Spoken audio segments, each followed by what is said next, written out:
సృష్టిలో ఒక పక్షి ఉంది, దాని పేరు నిప్పు కోడి. అది ఎక్కడ గుడ్లు పెట్టిద్దంటే డైరెక్ట్గా నేల మీదే పెట్టింది. ఆ దుమ్ము అట్లా గుడ్ల మీద గప్పేసి వెళ్ళిపోద్దంట. నా గుడ్డుని జంతువైనా తినేస్తుందేమో, గుడ్లు పగిలిపోతాయేమో, అయ్యో ఇక్కడ గుడ్లు పెడితే ఎట్లా అన్న భయం కానీ చింత కానీ దానికి పొరపాటున ఉండదట. ఒక కాలంలో పిల్లలు అమ్మా ఆకలంటే అమ్మ ఎక్కడున్నా పరిగెత్తుకుంటా వచ్చి వాడికి అన్నం తినిపించడమే, తన చేత్తో గోరు ముద్దలు తినిపించడమే ఆ తల్లి ఎంత మురిసిపోయేదో. ఈ కాలపు తల్లులు చెప్పంటారా? ఈ కాలపు తల్లులు చేసే పని తిండిపోతా రే తిండిపోతాడాగో. నేనంట అసలు ఈ పుట్టినోడు నీకు పుట్టిన పిల్లోడేనా? కన్న కొడుకు వచ్చి అమ్మ ఆకలి అమ్మ ఆకలి అమ్మ ఆకలి అంటే ఫోన్తో ఆడుకుంటున్నావంటే నీలాంటి దానికి దేవుడు పిల్లల్నిచ్చి తప్పు చేసాడేమో, జాగ్రత్త. వాళ్ళ ప్రోగ్రెస్ కార్డు ఎట్లా ఉంది, వాళ్ళ మార్కులు ఎట్లా వచ్చాయి, కాలేజీలో వాళ్ళ నడత ఎట్లా ఉంది, వాళ్ళ నడక పడక ఏ రీతిగా ఉంది, దాన్ని గూర్చి నువ్వు ఆలోచించకుండా పిల్లల్ని గాలికి వదిలేసావంటే నేనంట నీవు నిప్పుకోడి లాంటి దానివేమో. సినిమాల దగ్గర పిల్లల్ని పెంచుతున్నావంటే నీవు నిప్పుకోడి లాంటి దానివేమో.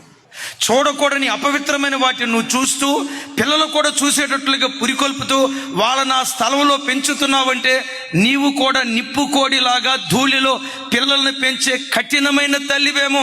తస్మాత్ జాగ్రత్త. పక్షిరాజు సంకుబుడి కొంగ నా పిల్లల్ని దుష్టుడు ముట్టకూడదని ఎవ్వరూ ఎక్కలేనంత ఎత్తైన స్థలములో గూటిని కట్టుకుంటాయట.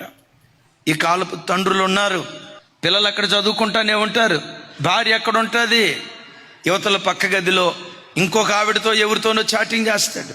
మీకు తెలుసా, మీ పిల్లలు మిమ్మల్ని చదువుతారు, ఆ తర్వాత నిన్ను చూసి నీ అడుగుజాడలను వాడు వెంబడిస్తాడు, ఆ తర్వాత నువ్వు తలబాదుకున్నా వాడు సెట్టిగాడు.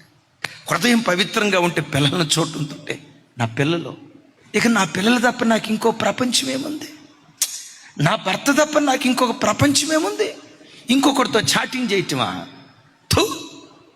ఇద్దరు పిల్లలకు తల్లిని, ముగ్గురు పిల్లలకు తల్లిని, నేను తల్లినైన తర్వాత ఆ మాతృత్వాన్ని స్వతంత్రించుకుంటుంది. పవిత్రమైన హృదయం కలిగిన స్త్రీ పిల్లలను చూడటంతో ప్రేమ, నా పిల్లల దగ్గరకు తీసుకోవాలి, హత్తుకోవాలి, వీళ్ళకు ఒక మంచి భవిష్యత్తు ఇవ్వాలని. పిల్లల భవిష్యత్తే తన జీవిత ధ్యేయంగా ఆ తల్లి తహతహలాడుతుంది.